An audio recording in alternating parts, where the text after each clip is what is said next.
Delhi liquor scam case అంతా fake అని, అది ప్రధాని మోదీ సృష్టించిన కేసని బీఆర్ఎస్ అధినేత కేసీఆర్ చేసిన వ్యాఖ్యలకు స్ట్రాంగ్ కౌంటర్ ఇచ్చారు బీజేపీ నేత బండి సంజయ్.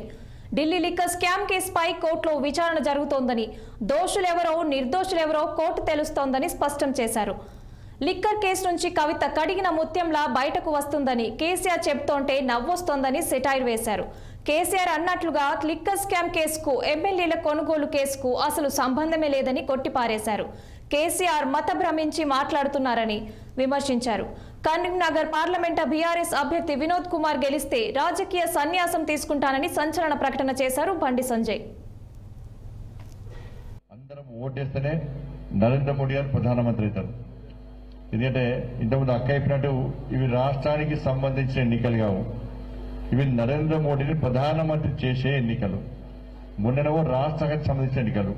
మొన్న ఓటు వేస్తే కొట్లాడిందేమో మేమే, దెబ్బలు తిన్నది మేమే, జైలుకి పోయింది మేమే, మీరు ఓట్లు మాత్రం కాంగ్రెస్ పార్టీకి ఓటేస్తుంది. ఎందుకు వేసినని చాలా సందర్భాలు అడిగినా, అంటే మాకు 6 గ్యారెంటీలు ఇస్తాన్నారు, అందుకే ఓటు వేసాం. ఎందుకంటే బీఆర్ఎస్ పార్టీ ఇస్తాన హామీలు ఇవ్వలేదు, నెరవేర్చలేదు, కాబట్టి కాంగ్రెస్ పార్టీ ఇస్తానది కాబట్టి మేము ఓటు వేస్తున్నాం అన్నారు. మోడీ గారు ఏం హామీ ఇవ్వకుండా అన్నీ చేస్తున్నారు. బీఆర్ఎస్ పార్టీ హామీలు ఇచ్చి మోసం చేసింది, కాంగ్రెస్ పార్టీ హామీలు ఇచ్చి ఇప్పుడు మోసం చేస్తూనే ఉన్నది. కానీ మోడీ గారు హామీలు ఇవ్వకుండా కూడా అన్ని నెరవేరుస్తున్నారు. ఇలా బీఆర్ఎస్ పార్టీ మీకు ఓటేసారు. నేను మొన్న అడిగినా మళ్ళీ అడుగుతున్నా, బీఆర్ఎస్ పార్టీకి 2500 రూపాయలు మీ మహిళల అకౌంట్లో వేస్తున్నారు. 6 గ్యారెంటీలో అది ఉందా లేదా?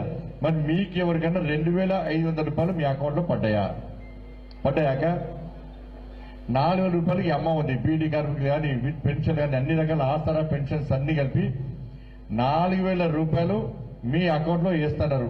ఇక్కడున్న ఎవరికైనా పడ్డాయా? అది పోయింది. ఇలా 5 లక్షల రూపాయలు విద్యార్థులకు భరోసా కార్డు ఇస్తున్నారు, అది పోయింది. 5 లక్షల రూపాయలు ఇల్లు జాగా లేనోడికి ఇస్తున్నారు, అది పోయింది. ఇవాళ రైతులకు సంబంధించి 2 లక్షల రుణమాఫీ చేస్తున్నారు, అది ఇవ్వలేదు. అది ఆగస్టు 15 వేస్తాడట. మరి ఇదే ముహూర్తము పాపం రాష్ట్ర ముఖ్యమంత్రి గారు దేవుళ్ల మీద ఒట్టు పెడుతున్నారు. బండి సంజయ్ ఏమో దేవుళ్ల గురించి మాట్లాడితే, ఇక్కడ కొంతమంది నోటి దురద ఉన్నటువంటి కొంతమంది కాంగ్రెస్ పార్టీ నాయకులు ఊకే బండి సంజయ్ దేవుడు అంటాడు, ధర్మం అంటారని చెప్పి నన్ను తిడతారు. మరి ముఖ్యమంత్రి గారే ఆలంపూర్ పోతే అమ్మవారి మీద ఒట్టు అంటున్నాడు, యాదగిరి పోతే లక్ష్మీ నరసింహస్వామి మీద ఒట్టు అంటున్నాడు, భద్రాచలం పోతే రాములమ్మ మీద ఒట్టు అంటున్నాడు.